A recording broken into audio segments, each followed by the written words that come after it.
Go to Mass! This is the 18th video on the 18th chapter of the Handbook for Catholic Moms. This book, as well as all of the other ladies who are posting on chapter 18, are linked below, so check them out. I have sat through many masses where I got completely distracted and was not praying.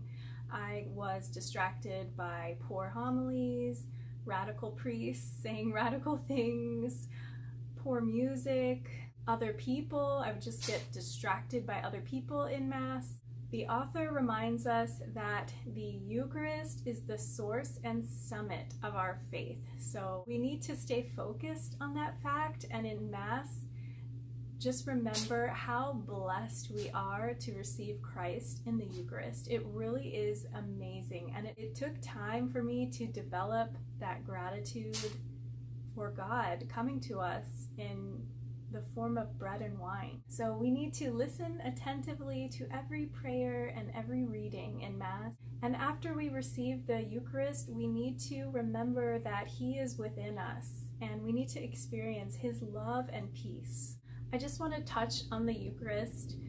If you're struggling with this teaching, definitely check out John chapter 6, especially verses 35 through 71. It's pretty long, so I'll just read a little bit. Jesus said to them, "Very truly I tell you, unless you eat the flesh of the Son of Man and drink His blood, you have no life within you. Those who eat my flesh and drink my blood have eternal life, and I will raise them up on the last day.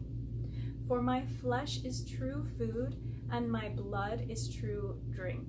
So when Jesus told His followers this, many followers had trouble with it, as people have trouble with it today, and they questioned it and said, how can He be teaching this? And Jesus did not back down. He got even more intense.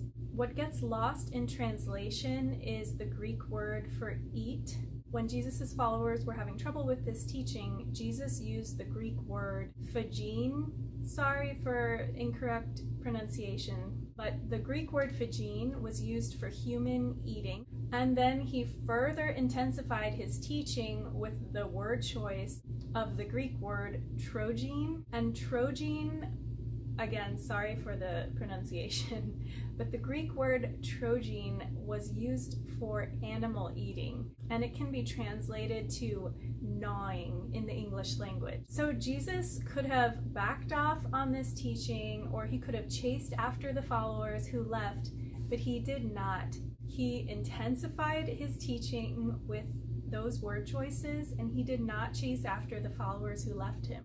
So that helps me to understand that this teaching really is true, and we have the choice to receive the Eucharist, receive Christ, and rest in Him, or we have the choice to walk away, and God is not going to chase after us.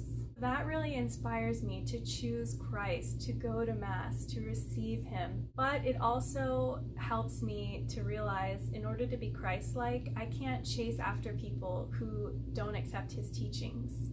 Jesus didn't chase after them. I can share the way that Jesus did, but I can't force it on other people or chase after other people with Jesus' teachings, because Jesus didn't force Himself on people. In this chapter, the author mentions the heroes that she sees in church, the women that are in Mass with their kids. I think she mentions a woman with 5 kids alone. I'm sure I'll be in this situation in the future. My husband travels a lot for work. I love when we're able to go to Mass together, and I wish we could every weekend, but that's not a reality right now. Ideally, it's so beautiful to go to Mass with your family, and I love doing that. But when I go by myself, I do treasure that time with God, and I pray. I'm not one of those people to focus on who is not there. I'm just focusing on who is there, me and Christ. The author also mentions kids that she sees at Mass with grandparents. I know one of the kids in my children's choir. I always see her there with her grandparents, and I think that's just so beautiful and such an inspiration. Maybe the parents are strong Catholics, but they work on the weekends. I have no idea, but I think that's so beautiful. You know, if you have to work, maybe a grandparent or a godparent or, you know, one of your kids' friends' parents could take your child to Mass. And I agree with the author that they're heroes. The author said she often didn't bring her kids to Mass, and she regrets that. She didn't want them to make too much noise. I think I read somewhere, or maybe it was on Heather's channel, someone brought their kids to the earliest Mass, and that way they were super quiet because they hadn't had breakfast yet and they were still half asleep. So that's one strategy. But also in Mass, you know, kids are loud and it never bothers me. And I actually just recently went to Mass in a new state because I'm traveling, and there was one little boy sitting in front of me and he was making noise throughout the Mass, but it was so sweet because after each response, for example, "It is right and just," he would say, after the response, he would say, "Everyone just," and it was really sweet. And at the end of the Mass, some kids were making noise during the final blessing, and the priest made a joke, "Gotta love the next generation of our church," something like that. And the whole church laughed, and it was a beautiful way to show the parents that their children are children of God, they're part of the community, and they're 100% welcome in Mass.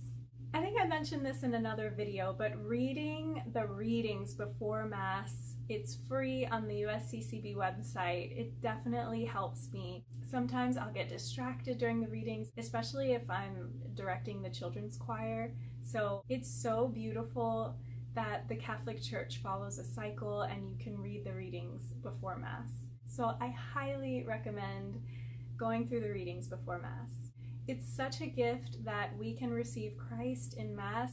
I always go to Mass at least once every weekend, sometimes 3 to 4 times if I'm with the music ministry, and an extra time if my husband wants to go to Spanish Mass. But this chapter really inspired me to try to go to daily Mass. I sporadically go to daily Mass, but I want to try to go more. I think it's so beautiful that we can receive Christ every single day. I hope you read the readings before Mass this weekend, and I hope you really pray and recognize the Lord within you when you receive Him. I hope you have a wonderful weekend, and definitely check out all the other ladies linked below. Bye! To develop, it took